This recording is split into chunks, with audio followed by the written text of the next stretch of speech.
I came across an article by Walter Greason. Walter is a professor, a world history professor at Mammoth University in New Jersey.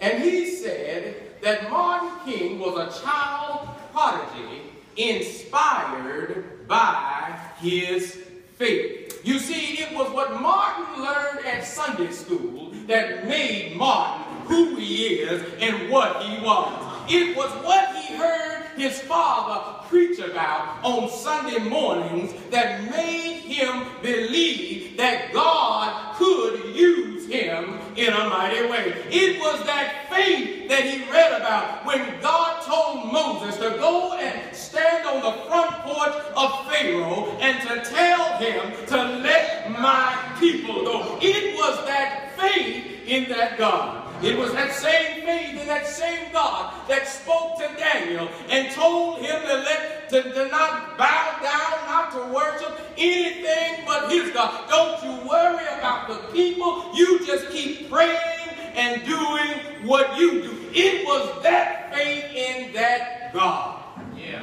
that made Martin King who he was. It was that faith that told Martin that he could stand the Jim Crow. It was that faith that told him, we shall overcome. As I looked further into this thing, it became obvious to me that Martin understood what the writer James said over in the 2nd chapter, around the 17th verse. He understood that faith was nothing if you didn't do anything with it. Faith without works is dead. Faith without action is dead. It makes no difference how much you believe in something if you don't get up off of your blessed assurance and do something about it. It makes no difference how you complain about the atrocities that are affecting your world if you don't do anything to get up off of your butt and do something about it. It was that faith that told Martin in 1955 that it's time to do something. I'm tired of seeing my people ostracized. I'm tired of seeing my people criticized and put down and treated like nobody. I'm going to exercise my faith.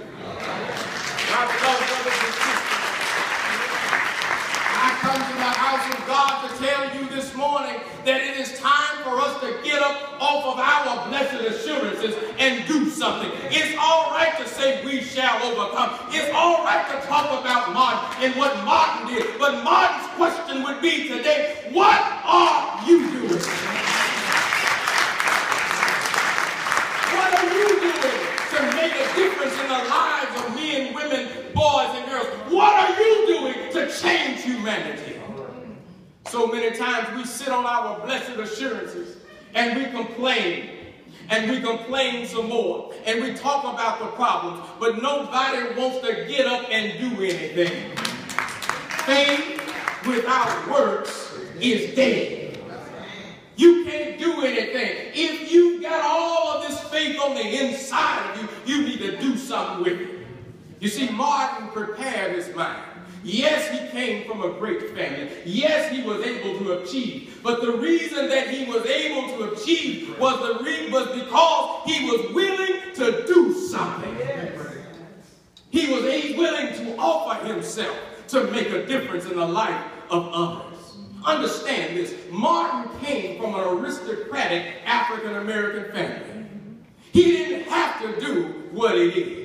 When he graduated from Boston University, he could have gone to any school and taught. He could have pastored any church of substance in the North, but he gave of himself because he realized that the issue, that the struggle, that the problems were bigger than he. How dare I sit around with my credentials and do nothing for somebody else? What we must understand and what we must remember is somebody had to pave the way for us. And if we don't do anything for anybody else, we're not worth a grain of salt. See, my beloved brothers and sisters, we've got to get up and do something. We talk about Ferguson, Missouri. We've got to get up and do something.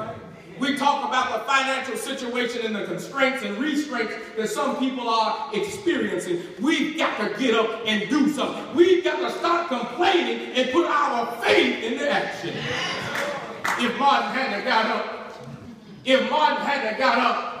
we wouldn't have the opportunities that we have right now.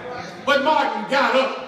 Martin said, I'm going to make a difference in the life of my community. I'm going to be that beacon of light. I'm going to allow God to speak through me. I'm going to go and stand on the front porch of Jim Crow and say, I ain't going to let nobody turn me around.